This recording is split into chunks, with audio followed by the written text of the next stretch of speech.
Bonjour à tous, merci de nous retrouver sur C'est demain. Vous regardez 7 jours en Chine, votre magazine d'information sur la Chine. Nous revenons chaque semaine sur l'actualité marquante des 7 derniers jours.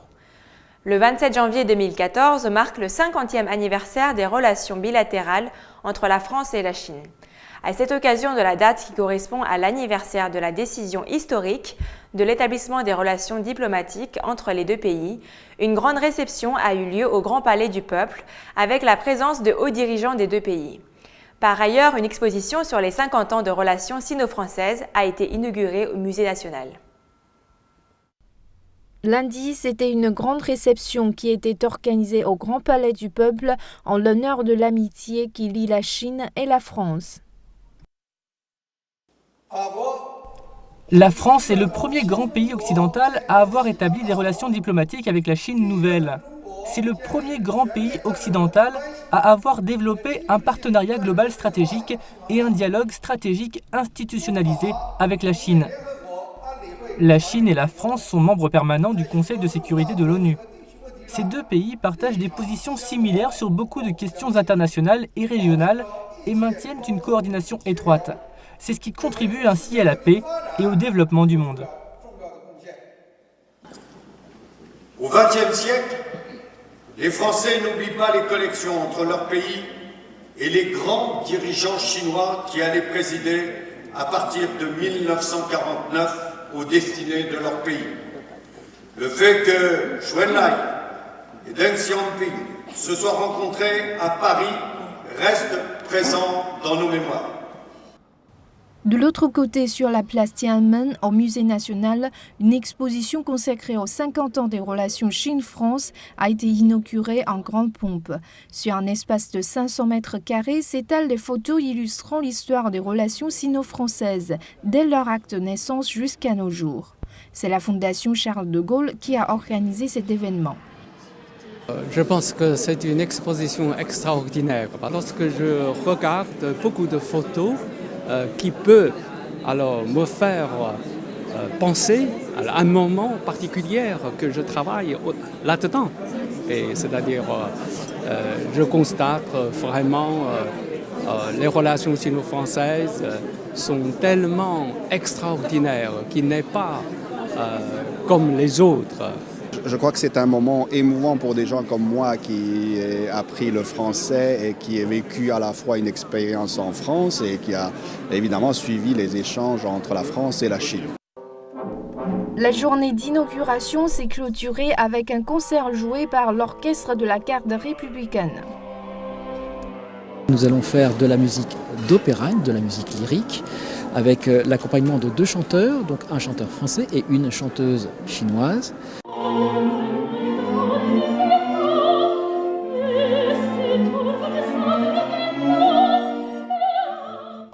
Beijing réfléchit à la possibilité de limiter la croissance exponentielle de la population pour faire face aux problèmes urbains et réduire la pression imposée aux ressources.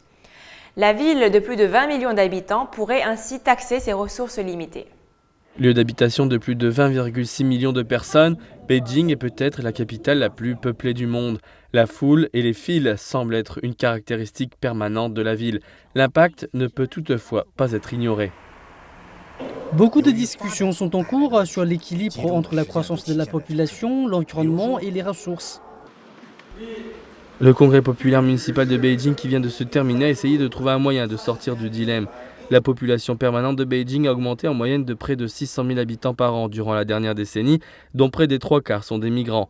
La ville projette de mettre en place un système de certificats résidentiels et de le relier aux services publics que les habitants peuvent recevoir. En d'autres termes, le plus longtemps vous travaillez et vivez dans la capitale, le plus de services vous aurez. D'autres mesures incluent aussi la restructuration des industries et l'amélioration du secteur des services. Les marchés de gros et les grands hôpitaux vont probablement sortir du centre-ville. Étant donné le fait que beaucoup de ressources sont à Pékin, il est naturel que les gens veulent venir ici pour de meilleures conditions de vie et de meilleurs services. Cependant, limiter la croissance ne sera pas suffisant. Le gouvernement fait face à une bataille difficile pour aborder le développement inégal entre le centre-ville et les banlieues et développer les villes satellites. Les gens ne viendront pas s'ils sont assurés d'avoir des services publics égaux. Améliorer l'administration sociale est le plus important. À long terme, Chen Jiaping dit que le gouvernement devra se fixer l'objectif d'une couverture totale à la sécurité sociale afin que les habitants puissent être contents de leur vie au centre-ville et en banlieue. À Shanghai, la zone pilote de libre-échange travaille à une version mise à jour de sa liste négative pour 2014. Une liste qui devrait être rendue publique à la fin du mois de mars. Un haut responsable gouvernemental local dit s'attendre à une série de changements. D'après le rapport de travail 2014 du gouvernement municipal de Shanghai, la ville accélérera le développement de sa zone de libre-échange. L'une des évolutions clés consiste à ajuster la liste négative, une liste qui stipule les industries et secteurs pour lesquels un partenariat étranger n'est pas autorisé. Le chef de la zone de libre-échange, Ai Baojun, est également maire adjoint de Shanghai. Cet homme affirme que la liste doit être fortement améliorée. Je pense qu'il y aura de nouvelles politiques dans les domaines de la transparence. Il devrait aussi y avoir un meilleur service, une meilleure gestion pour guider les investisseurs de façon à rendre les choses plus faciles à comprendre et à améliorer l'efficacité.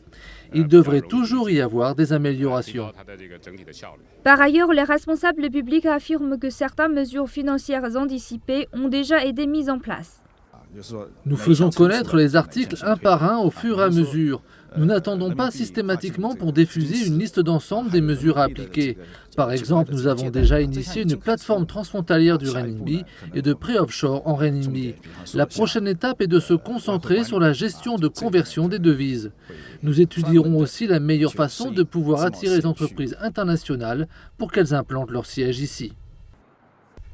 Ce qu'il est bon de noter, c'est que le délai de la Banque centrale accordé pour mettre sur pied les conditions financières de la zone de libre-échange a été réduit à seulement 1 an, alors qu'il était de 2 voire 3 ans à l'origine.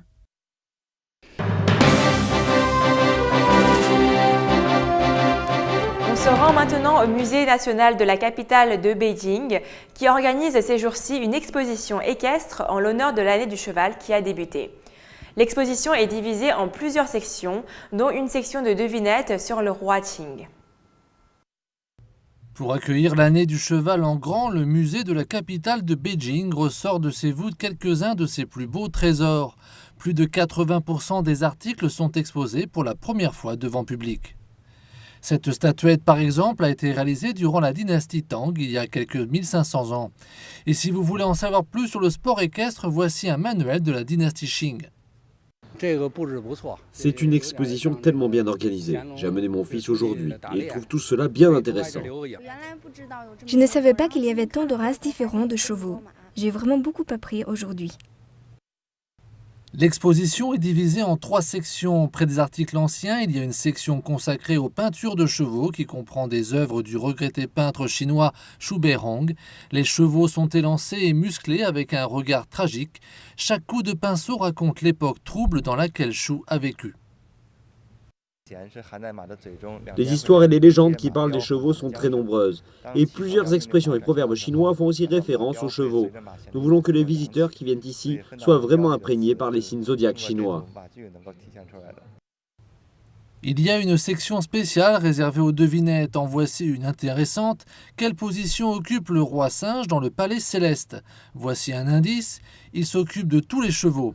Il y a bien d'autres énigmes à résoudre au musée de la capitale de Beijing. Une exposition historique a lieu pour célébrer les 50 ans des relations diplomatiques sino-françaises au Musée national des arts de Chine. L'exposition s'intitule Chifra et elle donne l'occasion aux habitants de Beijing de célébrer de manière originale le Nouvel An chinois.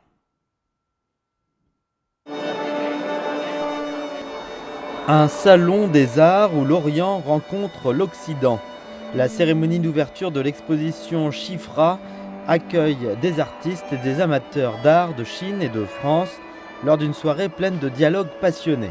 L'exposition met en scène plus de 40 artistes contemporains des 2 pays, des peintures à l'huile, des sculptures.